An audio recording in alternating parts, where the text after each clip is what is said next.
رسول پاک کا وصال ہوا نا، حضرت بلال نے منہ سے لفظ ہی کوئی نہیں ادا کیا. کسی نے اپنا دکھڑا کسی انداز میں سنا لیا. حضرت عمر نے کہا، جس نے کہا حضور وصال کر کے گردن اڑا دوں گا. حضرت عثمان غنی نے کہا، خبردار کوئی مجھے آ کے نہ بتائے کہ مصطفیٰ وصال کر گئے.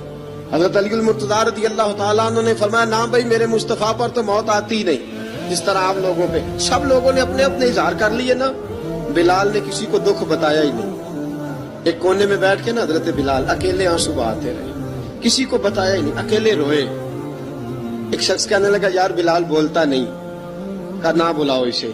عصر کی نماز کا وقت ہوا نا تو وہ بلال جو کعبے کی چھت پہ بغیر سیڑھیوں کے چڑھ گیا تھا، وہ بلال جو کعبے کی چھت پہ بغیر کسی سہارے کے چڑھ گیا تھا، اس بلال کو کہا کہ بلال چڑھ ذرا، آذان پڑھ، مسجد کی چھت پہ چڑھ جا.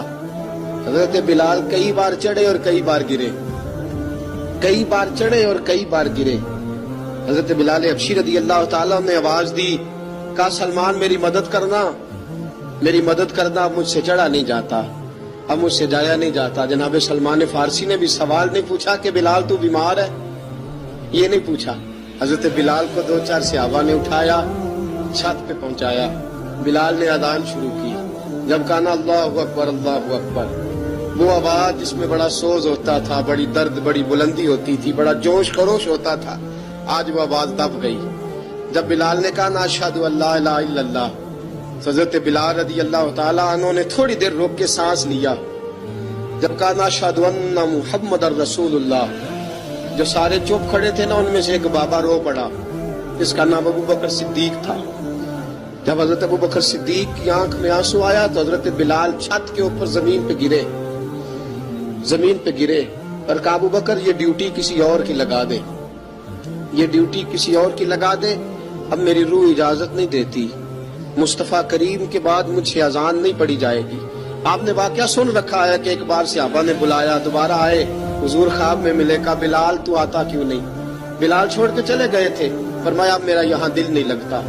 ملک شام کے شہر حلب میں چلے گئے تھے، چھوڑ دیا تھا مدینہ منورہ. اب میری نگاہوں میں جچتا نہیں کوئی، جیسے میرے محبوب ہیں ایسا نہیں کوئی.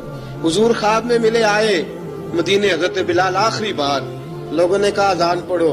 کہا مجھے وہ اذان بھول ہی گئی ہے جو مجھے مصطفیٰ کریم کے زمانے میں پڑھا کرتا تھا، مجھ سے نہیں پڑھی جاتی. نہ مجھے کہو، میں کیسے پڑھوں؟ امام حسن اور حسین نے آ کے دامن تھاما نا تو کہا بیٹا میں تمہاری نانی کا بھی نوکر رہا ہوں، میں تمہاری ماں کی چکی بھی پیستا رہا ہوں، مجھ سے کوئی فرمائش نہ کر ڈالنا.